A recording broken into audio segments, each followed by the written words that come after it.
আছে তো কর্ম ছাড়ায়া দেহ আত্মা তোর কিছু নয়, সে তো বিধাতা। জীবন নিয়ে করিস না তুই আর অহংকার, জীবন নিয়ে করিস না তুই আর অহংকার।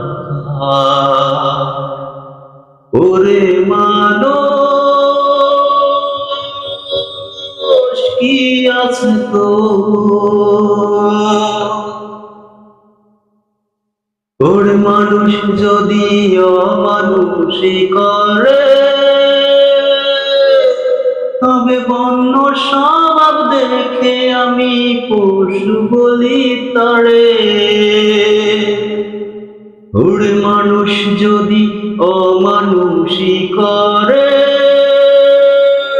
তবে বন্য স্বভাব দেখে আমি পশু বলি তারে। মোহ যত আছে তোমার সবই যে অসার, জীবন নিয়ে করিস না তুই আর অহংকার।